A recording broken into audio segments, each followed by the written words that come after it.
우리 지난주에 예수 그리스도를 믿는 것이 하나님의 일이다. 그리고 주님께서 나를 믿는 것이 하나님의 일이다 라고 말씀하시면서 동시에 나를 먹는 것과 연결시키고 있습니다. 예수 그리스도를 믿는 것과 예수 그리스도를 먹는 것, 이것이 바로 하나님의 일이다. 우리가 어떻게 그분을 먹을 수 있는가? 그것은 그분과 그분의 말씀을 온전히 단순하게 신뢰하고 그리고 있는 그대로 인정하고 나와 내 자신의 삶을 그분께 맡기고 그리고 깊이 묵상할 때 우리는 그분을 먹을 수 있고 우리 안에 믿음이 세워짐으로 말미암아 그 믿음이 일하는 것들을 경험하게 된다. 이런 부분들을 함께 나눴습니다. 그래서 믿음으로 사는 삶이 결국은 하나님의 일이고 그렇다면 우리의 삶의 모든 걸음걸음이 주님을 섬기는 삶이 될 수 있다는 것들을 함께 나누었습니다. 우리가 이제 이런 얘기들을 들으면 왠지 뭔가 가만히 앉아서 말씀 보고 기도하고 그리고는 교리적인 부분들을 열심히 배우면 다 될 수 있는 것처럼 여기는 부분들이 있는데 믿음은 정적이고 교리적인 부분이라기보다는 믿음은 동적이고 역동적이라는 것을 오늘 함께 나누고 싶습니다. 우리가 이제 믿음하면 우리가 굉장히 어렵게 다가오는 사람들도 있는데 쉽게 그냥 신뢰하는 겁니다. 하나님과 그분의 말씀을 그냥 단순하게 그냥 믿는 거죠. 나는 아빠를 믿어, 나는 엄마를 믿어, 이렇게 단순하게 믿는 거죠. 그리고 아빠가 한 말을 믿어, 나는 선생님이 한 말을 믿어, 이렇게. 그리고 거기에 내 자신을 이렇게 맡기는 것을 의미합니다. 케네스게 목사님께서는 그래서 믿음에 관해서 또 다르게 표현할 때요, 하나님의 말씀에 의해서 설득되어진 상태, 하나님의 말씀에 의해서 설득되어진 위치에 서 있는 것, 이렇게 이제 표현하기도 합니다. 하나님의 말씀 외에는 다른 의심이나 다른 생각들이 들지 않는 상태, 그 위치에 서 있을 때 나는 믿음을 소유했다, 나는 믿음 위에 서 있다, 나는 믿음으로 걷고 있다, 이렇게 말할 수 있는 거죠. 우리가 이제 치유에 대한 믿음이 생겼을 때 뭔가 내가는 계속 아플 수밖에 없어요, 이건 안 돼요 라는 생각이 들지 않는 겁니다. 이제 치유에 관한 복음으로 말미암아 치유에 대한 믿음이 세워지니까 이건 전혀 의심의 여지가 없어지는 거죠. 우리가 이제 구원의 확신을 가지는 것도 마찬가지고 그리고 주님 앞에서 믿음으로 승리하는 삶에 대해서도 내가 기도하고 응답받고 내 삶을 이렇게 다룰 수 있구나 라고 말씀을 통해서 믿음이 세워지면 그거 외에 안 되면 어떡하지? 불안해하고 염려하고 그리고 힘들어지는 것들이 더 이상 역사할 수가 없는 거죠.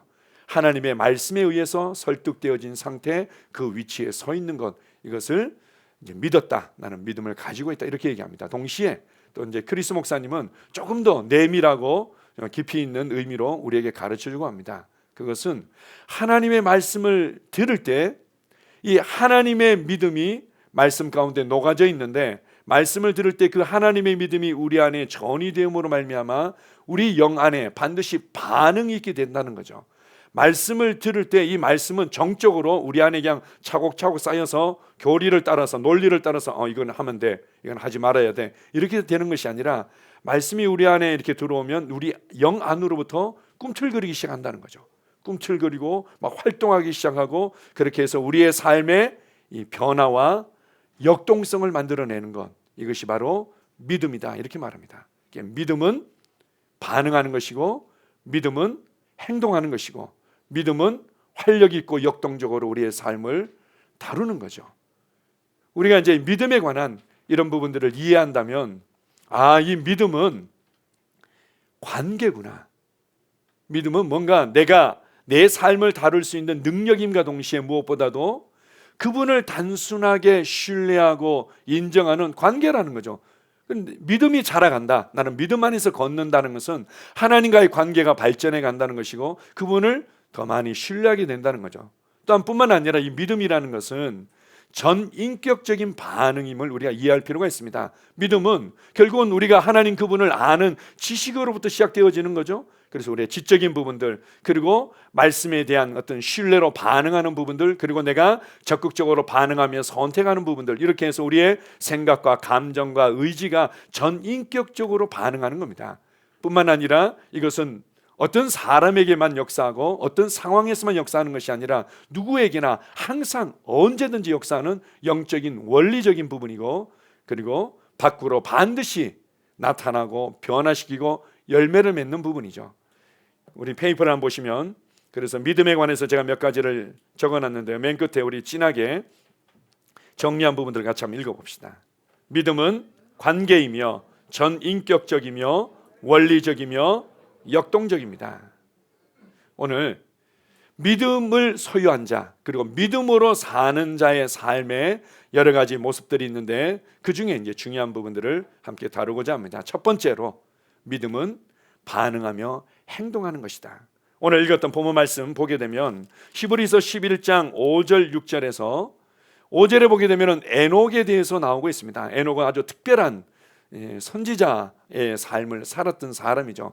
300년 동안 하나님과 동행하면서 자녀를 낳았다 이렇게 말합니다.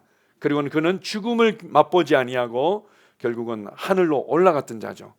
그렇게 해서 대단히 신령하고 수도원에서 수도사 같은 삶을 살았을 것 같은데 창세기 5장 22절을 보게 되면 그는 하나님과 동행하면서 자녀를 낳았다 이렇게 표현합니다.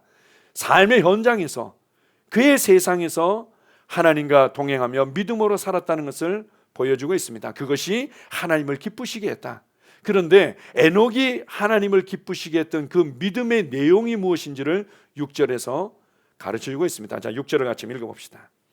믿음이 없이는 하나님을 기쁘시게 하지 못하나니 하나님께 나아가는 자는 반드시 그가 계신 것과 또한 그가 자기를 찾는 자들에게 상 주시는 이심을 믿어야 할지니라. 첫 번째로 믿음으로 걷는 삶을 주님이 기뻐하시는데 어떤 믿음으로 걸었나 하면 하나님께서 살아계신 믿음 가운데 서서 걸었다는 거죠. 이게 어떤 의미인가 하면 우리가 가끔 나는 왜 태어났지? 나는 왜 살고 있지? 나는 무엇을 위해서 살아야 되지? 이후에는 어떻게 될까? 이런 이제 어떤 고민들을 간혹 이제 할 때가 있었죠. 그런데 하나님께서 살아계신 것에 대한 믿음 위에 서 있다는 것은 그분이 모든 것의 시작이고 모든 것의 마지막이고 우리 헬라어로 알파요 오메가라고 얘기하죠. 하나님이 근원이시고 모든 것의 내용이시고 모든 것들을 주관하고 계신다. 그분이 창조자이시며 주관하고 계시고 내 삶을 붙들고 계신다는 확신 가운데 그는 걸었다는 것입니다. 두 번째로 자기를 찾는 자들에게 상 주시는 심을 믿어야 할지니라. 이게 이제 어떤 의미인가 하면 우리에게 필요한 삶의 많은 부분들이죠. 평강이 필요할 때도 있고 그리고 지혜가 필요할 때도 있고 그리고 우리에게 의가 필요할 때도 있고 또한 치유가 필요할 때도 있고 또 능력이 필요할 때도 있고 우리의 삶에 많은 어떤 공급들이 필요할 때가 있습니다. 그럴 때 하나님을 찾는 그 상황 가운데 하나님은 항상 보상하시는 분이다. 이 보상이라는 것은 어떤 의미인가 하면 우리가 평강이 필요해서 하나님 난 너무 불안하고 답답한 가운데 나는 주님의 도움이 필요합니다 할 때 하나님은 그분을 평강으로 계시하시고 내게 평강의 내용이 되시고 나를 평강으로 이끌어 가신다는 거죠. 우리가 치유가 필요할 때 하나님께서는 치유로 계시해 주시고 그분이 나의 치유가 되신다는 겁니다. 우리에게 지혜와 능력이 필요할 때 하나님은 지혜와 능력으로 자신을 계시해 주시고 그리고 그분이 나의 지혜와 능력이 되신다는 거죠. 자기를 찾는 자들에게 우리가 필요로 하고 우리에게 해답을 찾고자 하는 자들에게 그 필요와 해답이 되어 주신다. 이것이 바로 그분을 찾는 자들에게 보상하시는 분이다. 상을 주시는 분이다. 이것을 에녹은 온전히 믿었다는 겁니다. 그래서 그의 삶의 현장에서 믿음으로 걸을 때마다 믿음으로 걷는 삶에 대한 해답과 보상들이 따라왔던 거죠. 지난번에 이 부분에 관해서 우리가 이제 모세에 관한 얘기나 우리 새가족반 일과에 예수 그리스도가 어떤 분이신가에 관해서 나오는 내용을 통해서도 한번 나눴습니다. 출애굽기 3장에 보게 되면 모세가 가시떨기 불꽃 가운데서 하나님을 만나는 장면이 나오죠. 모세가 그 하나님의 부르심에 반응하기가 너무 어렵고 이제 힘들어서 이제 여러 가지 이제 핑계를 대는 가운데 하나님께 이렇게 묻죠. 제가 이스라엘 백성들한테 가서 우리 조상의 하나님께서 나를 너희에게 보내셨다. 너희를 구출하도록 하셨다 하면은 그분이 누구신데 그분의 이름이 뭔데? 라고 물으면 제가 뭐라고 얘기합니까? 라니까 이제 하나님께서 이렇게 말씀하시죠. 나는 스스로 있는 자니라 라면서 나는 여호와다 이렇게 얘기를 하죠.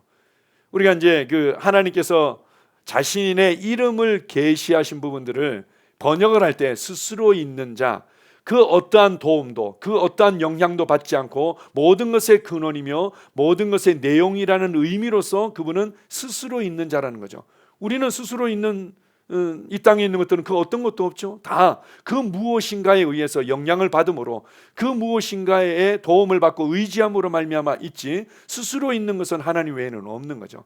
우리가 이제 그렇게 번역을 했고, 그것을 영어로 여호와, 때로는 뭐 야훼라는 뭐 히브리어를 그냥 그대로 부르기도 하는데요.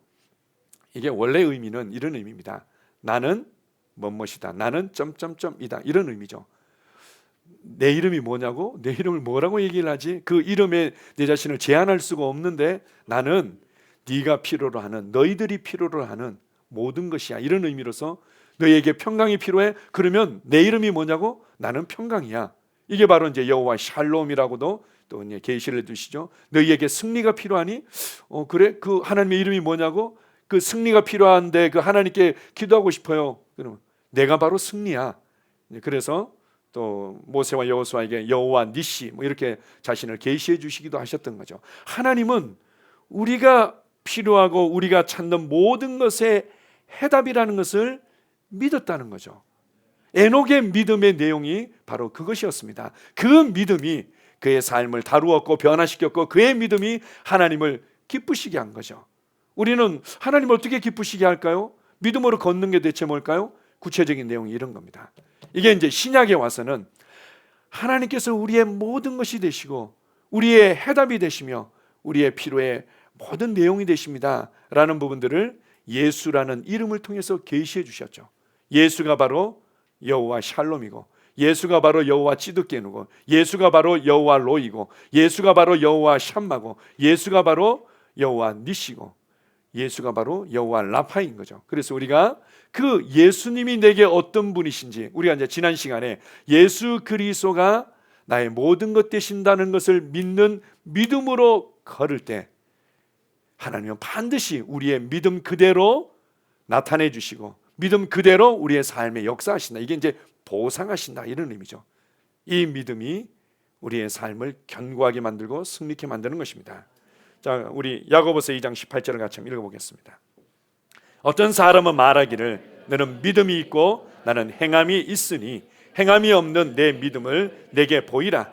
나는 행함으로 내 믿음을 네게 보이리라 하리라. 우리 야고보서는 거짓된 믿음과 살아있는 믿음, 역사하는 믿음에 관해서 특별히 비교해서 많이 가르쳐 주는데요. 믿음이라는 것은 단지 우리의 머릿속에 교리로 있는 것이 아니다. 단지 뭔가 감성적으로 느껴졌어요, 뭐 이런 차원이 아니다. 믿음은 반드시 나타나게 되어 있다, 보여지게 되어 있다, 우리의 삶으로 나타나고 열매 맺게 되어 있다, 이렇게 말하는 겁니다. 우리가 정말 하나님의 말씀에 온전히 설득되어진 상태에 서 있다면, 그리고 하나님의 말씀으로 말미암아 내 영의 반응을 인식하고 내가 믿음으로 반응한다면 그것은 보여지게 되어 있고 우리의 삶에 나타나게 되어 있다는 겁니다. 우리 이제 사도행전 14장에 보게 되면 재미있는 내용이 나옵니다. 바나바와 바울이 하나님의 부르심, 성령님의 보내심을 따라서 이제 선교 여행을 가게 되죠. 그 중에 루스드라라는 지역에 가게 됩니다. 거기서 이제 복음을 담대하게 선포하는데, 그 루스드라의 복음을 선포하는 현장에 안전뱅이, 우리 지체 장애인이 앉아 있었던 겁니다. 열심히 듣는 거죠. 말씀을 들으니까 그 영으로부터 막 반응들이 일어나기 시작한 겁니다. 눈빛으로 막 반응들이 일어나고 아마 몸도 아마 들썩거리지 않았겠나 싶습니다. 아멘, 아멘, 맞아요, 맞아요. 뭔가 입술에 중얼거리는 고백이든 몸짓이든 그 말씀에 대한 그 영의 반응들, 그의 반응들이 보여진 거죠. 그래서 바울이 이렇게 말합니다. 그가 구원받을 만한 믿음이 있는 것을 보고 그런 담대히 선포합니다. 내 자리에서 일어서라. 믿음은 보여지게 되어 있습니다. 여러분들이 저를 신뢰하고 저를 통해서 제자로 교회 성도들에게 필요한 말씀들이 선포된다는 것들을 신뢰한다면 그 신뢰에 대한, 그 믿음에 대한 반응들은 나오게 되어 있지 않습니까? 귀를 기울이고 눈을 맞추고, 그리고는 그에 대해서 아멘으로 화답하고, 그리고 그 말씀을 또 함께 여러분의 삶의 현장에 나누고, 이 믿음이라는 것은 정적인 것이 아니라 이렇게 반응하며 행동하는 것으로 나타나는 거죠. 자, 히브리서 11장 8절을 같이 읽습니다. 믿음으로 아브라함은 부르심을 받았을 때 순종하여 장래의 유업으로 받을 땅에 나아갈새 갈 바를 알지 못하고 나아갔으며, 믿음의 조상이라고도 일컬어지는 아브라함이 믿음으로 하나님 앞에서 섰는데 그때 그 믿음이 그를 나아가도록 만들었던 거죠. 믿음은 우리로 행동하고 전진하게 합니다. 때로는 갈 바를 알지 못하더라도 내 생각에는 도저히 이게 답이 안 나오는데, 내 생각에는 여기서 뭔가 해결책이 보이지 않는데, 그러나 하나님의 말씀에 의해서 설득되어지고 예수 그리스도가 나의 모든 것 되시며 내가 그분을 찾고 구할 때 나의 해답이 되신다는 것에 서 있으면 우리로 발을 내딛게 만드는 거죠. 전진하게 만드는 겁니다. 그에 대해서 반응하도록 만드는 거죠. 갈 바를 알지 못하고 나아갈 때 우리는 그래서 뭔가 일단 일을 저지르고 보는 사람들을 믿음이 좋은 사람이라 생각할 수 있는데 그런 건 아니죠. 부르심을 받았을 때 이렇게 말합니다. 말씀을 통해서 우리에게 감동을 주시고 말씀을 통해서 내 영에 반응이 있을 때 거기에 발을 내딛는 거죠. 그래, 내가 이 시간을 이렇게 주님 앞에 드리겠습니다. 내가 이렇게 이 관계를 해결하겠습니다. 예수 그리스도께서 나의 용서가 되셨고 나의 사랑이 되셨고 나의 긍휼이 되셨고 나의 자비가 되셨고 내 안에서 나를 돕고 계신다면 내가 먼저 손을 내밀겠습니다 라는 반응들이 나올 수 있는 겁니다. 갈 바를 알지 못하고 전진하는 거죠. 두 번째로 믿음으로 사는 삶의 중요한 모습이 있습니다. 그것은 바로 거절하는 겁니다. 자, 히브리서 11장 24절입니다. 믿음으로 모세는 장성하여 바로의 공주의 아들이라 칭함받기를 거절하고, 모세는 장성해서 바로의 공주의 아들이라고 불려지는 안정된 삶, 존경받는 삶, 보장된 삶이 있었는데 그것을 거절했다는 거죠. 왜냐하면 하나님을 더 알고 싶어서, 하나님께서 나를 향한 그 계획을 발견하고 싶어서, 그 부르심대로 살고 싶어서 거절했다 이렇게 말합니다. 이 믿음 가운데 중요한 모습 중에 하나가 거절하는 삶인데 이것은 소극적인 것 같기도 하지만 굉장히 적극적인 겁니다. 많은 사람들이 환경과 상황 때문에 어쩔 수가 없어요. 그런 나를 이해해 주세요. 이런 것들을 많이 우리가 경험할 때가 있는데, 거절하는 것은 어떤 측면에서는 내가 가장 좋은 것을 선택하는 것과 연결되어 있는 거죠. 세 번째로 우리가 선택에 관한 부분들도 배우게 되겠지만 거절한다. 특별히 세상이 인정해 주는 이름을 거절했다는 거죠. 세상이 인정해 줄 때 내 삶이 보장받을 수 있어요. 그렇지 않으면 제가 왕따 당할 수도 있어요. 제가 이 이름을 포기할 수가 없어요. 쟤는 의리파야. 그리고 제 친구 삼으면 진짜 재미있어. 나름대로 세상이 불러주는, 인정해주는 이름일 수도 있겠죠.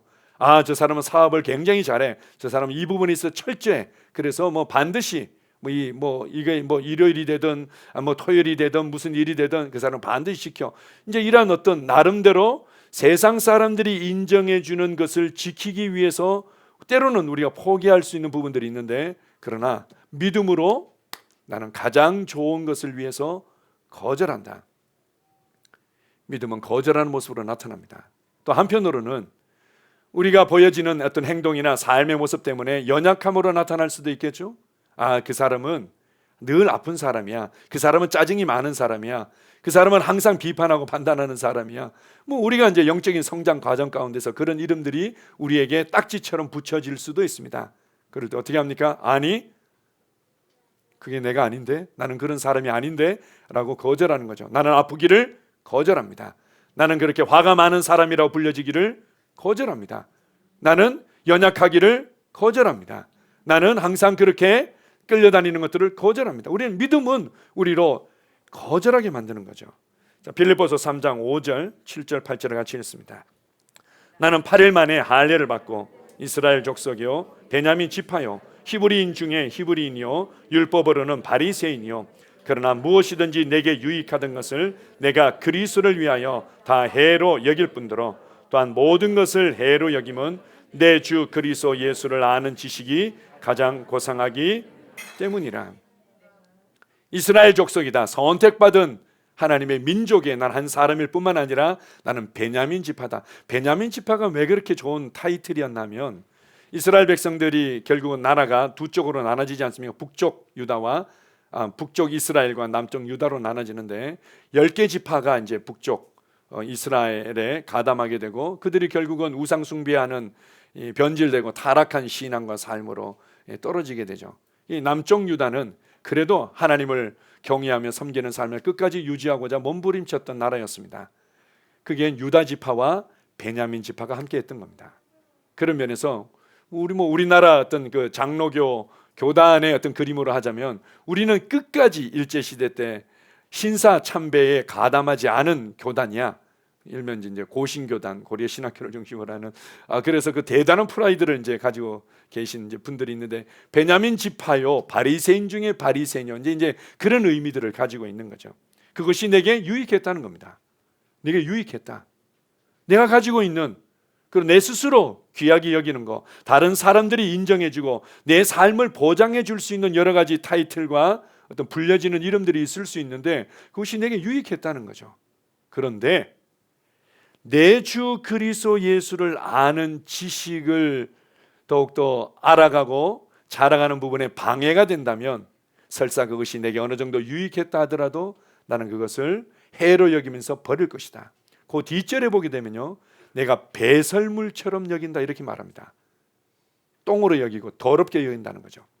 다른 사람들이 뭔가 이렇게 너는 뭐 이런 사람이야, 네가 없으면 안 돼, 네가 있어야 돼, 넌 정말 네가 있어야지 분위기 메이커고 절대 빠지면 안 돼, 뭐 이렇게 얘기하는데 아니, 나는 주님께 예배드리는 시간을 포기할 수 없어. 나는 주님께 이 말씀을 따라 살아가는 삶을 포기할 수 없어. 그러니까 내 주 그리스도를 아는 지식이 가장 고상하고 내게 가장 유익하고 주님께서 내게 원하시는 가장 지혜로운 삶이기 때문에 설사 내게 유익하게 여겨졌던 모든 부분들을 나는 해로 여길 뿐더러 더럽게 여긴다는 거죠. 나는 더럽게 여긴다. 믿음은 우리로 거절할 수 있는 힘을 주고 우리가 어쩔 수 없이 끌려다니는 것이 아니라 내가 주도하는 삶으로 우리를 이끄는 겁니다. 믿음은 어떤 면에서 적극적이고 공격적이라고 말할 수 있는 거죠. 자, 세 번째로 믿음은 우리로 지혜로운 선택, 신성한 복음의 영향력을 선택하도록 우리를 밀어냅니다. 자, 히브리서 11장 25절 26절입니다. 믿음으로 모세는 도리어 하나님의 백성과 함께 고난받기를 잠시 죄악의 낙을 누리는 것보다 더 좋아하고 그리스도를 위하여 받는 수모를 애굽의 모든 보화보다 더 큰 재물로 여겼으니 이는 상 주심을 바라봅니다. 더 좋아했다. 하나님께서 인정해 주시고 보상해 주시는 것을 더 좋아했다 이렇게 말합니다. 특별히 이제 우리 모세를 통해서 믿음으로 살았던 삶이 무엇인지를 우리가 함께 나누고 있는데요, 이 모세는 쉽게 얘기하면 고생할 게 뻔해. 고생길이 뻔한데 자기도 모르는 게 아니죠. 무식하고 어리석어서 그냥 그렇게 고생길을 자기가 토박토박 걸어간 것이 아니라 고생할 게 뻔하다는 것은 알고 있었지만 더 좋아했다. 더 좋아하는 것이 생긴 거죠. 무엇을 더 좋아했습니까? 바로 예수 그리스도와 함께 이스라엘 백성들과 함께 고난받고 그리스도를 위해서 받는 수모가 결국은 하나님이 주시는 큰 보상이 예비되어 있다는 것들을 봤기 때문에 그것을 더 좋아했다는 겁니다. 어떤 사람들은 이렇게 얘기합니다. 내가 거절하기가 쉽지 않고요, 내가 뭔가 더 좋은 것을 선택하는 것들이 좀 쉽지는 않습니다. 저는 믿음이 없는 모양이에요. 이렇게 생각할 이유는 없는 거죠. 다시금 하나님이 살아계신 것과 그가 자기를 찾는 자들에게 상 주시는 이심을 붙잡으면 됩니다. 예수 그리스도가 나의 모든 것 되시고 예수 그리스도가 내가 필요할 때마다 나의 모든 것으로 내 안에서 살고 계신다는 것들을 더욱더 듣고 고백하고 붙잡으면 되는 거죠. 그리고 그 말씀에 단순하게 나를 맡기면 됩니다.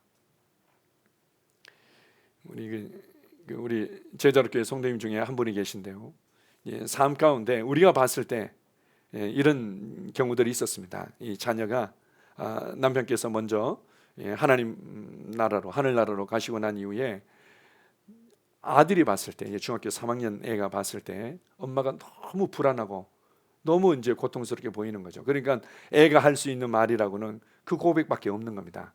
엄마를 위로하는 것도 아니고 뭐 어떻게 그냥 여기서 그 수준에서 할 수 있는 게 엄마 죽으면 나도 죽을 거야. 엄마 죽으면 나도 죽을 거야. 그거 외에는 할 말이 없는 겁니다. 그렇게 해서 어떻게든 엄마 마음을 추스르려고 그렇게 했는데요. 그 정말 빠져나올 수 없는 그 고통스러운 그 과정을 그분이 결국은 빠져나오셨어요. 그래서 그분이 성도들에게 뭔가 권면해주고 세워줄 때 자주 사용하는 멘트가 있습니다. 말씀이 그렇다고 하면 그런 거야. 자기가 이것을 붙잡지 않았다면 자기는 결코 그 수렁에서 빠져나오지 못했을 거라고. 정말 아들이 염려했던 것처럼 엄마 죽으면 나도 죽을 거야. 아마 그런 정말 비참한 인생으로 끝났을 수도 있었을 텐데 이제 그분이 그걸 그냥 딱 붙잡았던 거죠. 말씀이 그렇다고 하면 그런 거야. 한 번은 그분이 기도하다가 하나님께서 어떤 장면들을 보여주셨는데 이게 강 같은 데였는지 이 바다 같은 데였는지 뭔가 자기 앞으로 뭔가 둥둥 떠다니는 것들이 보이더랍니다. 둥둥 떠다니는 것들을 보고 그걸 붙잡으면 내가 사는구나 이렇게 했는데 그 둥둥 떠다니는 것을 이게 뭐라고 했더니 빌립보서 4장 13절, 마태복음 6장 6절 이런 것들이 그 시계에 부표 같은 거죠. 부표에다가 그 말씀이 그렇게 써져 있었다는 겁니다. 말씀이 그렇다고 하면 그런 거야. 말씀이 바로 너의 생명이고 너의 소망이고 너의 위로고 너의 능력이고 너의 미래야. 이렇게 보여주셨던 거죠. 그리스도를 아는 지식이 가장 유익하고 가장 고상하기 때문에 이것을 방해하는 부분들을 내가 기꺼이 내려놓고 나는 더 좋은 것을 선택합니다. 그게 바로 믿음이 세워진 상태, 믿음에 설득되어진 상태, 그리고 말씀으로 말미암아 내 안으로부터 반응이 계속해서 나오는 모습이라고 볼 수 있습니다. 자, 베드로전서 1장 7절입니다. 너희 믿음의 확실함은 불로 연단하여도 없어질 금보다 더 귀하여 예수 그리스도께서 나타나실 때 칭찬과 영광과 존귀를 얻게 할 것이니라. 우리의 믿음은 확실하다. 우리의 믿음은 확실하다. 모세가 자신에게 반드시 보상이 있다는 것들을 붙잡았던 거죠. 이 땅에서의 보상들은 결국은 다 지나가는 거고 때로는 나를 굉장히 인정해주고 높여주다가도 때로는 왕따시킬 때도 있고 다 지나가는 거다. 그런데 하나님께서 주시는 그 상을 그가 붙잡았던 거죠. 믿음은 확실하다. 믿음은 확실하다. 이것은 이 땅에 금으로 줄 수 있는 많은 보장과 인정과 만족들 결국 그것도 없어지는 거지만 믿음은 그것보다 더 귀하고 확실하다. 그래서 우리에게 반드시 영광과 칭찬과 존귀를 준다 이렇게 말합니다. 여러분이 신뢰하는 이 신뢰는 확실합니다. 예수 그리스도가 여러분에게 어떤 분이신지 붙잡은 그 반응에는 반드시 보상하시는 분이죠. 그분은 내게 그러한 분으로 계시해 주시고 내게 그렇게 영광과 존귀와 칭찬으로 나타나시는 분입니다. 네 번째로 믿음으로 사는 삶에 중요한 역동적인 모습이 있는데 그것은 바로 인내하는 것입니다. 히브리서 11장 27절을 같이 읽습니다. 믿음으로 애굽을 떠나 왕의 노함을 무서워하지 아니하고 곧 보이지 아니하는 자를 보는 것 같이 하여 참았으며. 모세의 걸음걸음이 믿음의 삶이었다 이렇게 말합니다. 믿음의 삶이었는데 모세가 항상 하나님의 음성도 듣고 하나님의 영광도 보고 하나님의 영화로운 빛도 보고 그 빛에 반사되어져서 얼굴에서 너무 그냥 광채가 나고 이런 것들을 경험했지만 그러나 그것은 그의 인생 가운데 간혹 몇 번 있었던 일이지 모세에게도 믿음이 필요했다는 거예요. 왜냐하면 보이지 않는 분을 믿고 섬겼기 때문에 보이지 않는 말씀을, 보이지 않는 왕국을, 보이지 않는 하나님을 믿고 신뢰하며 따르는 데는 바로 인내가 필요하다 이렇게 말합니다. 보이지 않기 때문에 모세에게도 보이지 않는 분을 참고 인내하며 따랐다 이렇게 얘기를 하죠. 자, 로마서 8장 25절입니다. 만일 우리가 보지 못하는 것을 바라면 참음으로 기다릴지니라. 말씀이 보입니까? 하나님이 나를 사랑하신다는 게 매 순간 보입니까? 환경을 통해서, 상황을 통해서, 관계를 통해서 이렇게 느껴지고 보여질 때도 있지만 그러나 말씀을 통해서 그리고 깊은 우리 영 안으로부터 말씀에 대한 반응으로 주님 우리 가운데 역사하시죠. 그래서 보이지 않지만 말씀을 통해서 보고 말씀을 통해 온전히 신뢰함으로 걸을 때 하나님이 그것을 기뻐하시는 겁니다. 그렇다면 참을지니라 이렇게 말하죠. 자, 마지막으로 히브리서 6장 12절입니다. 게으르지 아니하고 믿음과 오래 참음으로 말미암아 약속들을 기업으로 받는 자들을 본받는 자 되게 하려는 것이라. 우리가 게으르지 말아야 되지만 동시에 이 믿음은 오래 참음과 함께 간다는 겁니다. 우리가 인내라고 한자로 번역하기도 하는데요, 우리가 이제 우리의 말로 이렇게 번역을 할 때 오래 참음이라고 얘기를 합니다. 참음이라고 번역된 표현도 있지만 오래 참는 거죠. 오래 참는 거. 믿음은 오래 참음과 함께 가게 되어 있습니다. 내가 정말로 신뢰한다면, 내가 정말로 그 말에 내 자신을 맡겼다면 기다릴 수 있는 거죠. 창세기의 말씀을 자세히 보면요, 참 재미있는 내용들이 있습니다. 하나님께서 아브라함을 축복하셨죠. 아브라함에게 약속하셨습니다. 내 자손이 하늘의 별처럼 바다의 모래알처럼 많아질 것이다. 나는 너를 통해서, 그런 너의, 물론 이제 우리가 갈라디아서를 통해서 그의 이제 참된 의미들을 알지만 너의 자손들을 통해서가 아니라 너의 씨를 통해서 천하 만민의 복을 받게 될 것이다. 이제 이렇게 단수이신 그 후손 예수 그리스도를 예표로 이렇게 말씀하신 부분들이 있는데, 어쨌든 그렇게 해서 이제나 저제나 자녀를 얻을 것들을 기대했습니다. 이 약속이 이제는 성취되겠지 이렇게 하는데 아무리 기다려도 뭐가 없는 것 같아요. 이러니까 그러면 내가 도와드려야 되나? 그리고 또 우리도 자손이 필요하니까 해서 사라의 조언을 받아들여서 애굽 여종 하갈을 통해서 이스마엘을 낳게 됩니다. 이스마엘을 낳게 되는 거죠. 성경을 자세히 보면요, 이스마엘은 육신의 자녀였고 하나님의 기뻐하시는 자녀가 아니었습니다. 정말 하나님을 경외하는 것이 무엇인지, 하나님의 말씀에 전적으로 순종하는 것이 무엇인지, 하나님의 말씀과 부르심에 나의 삶을 온전히 맡기는 것이 무엇인지 알지 못하는 엄마를 통해서 태어난 자녀는 하나님의 약속을 이루는 통로가 될 수가 없는 거죠. 경건한 자손을 통해서만 하나님의 이 약속들이 보존되어지고 성취될 수 있는 겁니다. 그래서 하나님을 전적으로 경외하고 하나님의 말씀에 전적으로 순종을 할 줄 알고 그 부르심에 전적으로 헌신할 줄 알았던 사라를 통해서 태어날 자녀만이 바로 약속의 자녀고 성령의 자녀라고 얘기를 하죠. 그래서 이스마엘이 태어났습니다. 근데 이스마엘은요, 당대에 12명의 자녀를 얻게 됩니다. 육신의 자녀라고 할 수 있는데 그 육신의 자녀는요, 공교롭게도 5명도 아니고 12명, 15명도 아니고 20명도 아니고 12명을 딱 얻습니다. 12명을 얻고 그 12명들이 하나의 족장이 되는 거죠. 지도자가 되고 족장이 됩니다.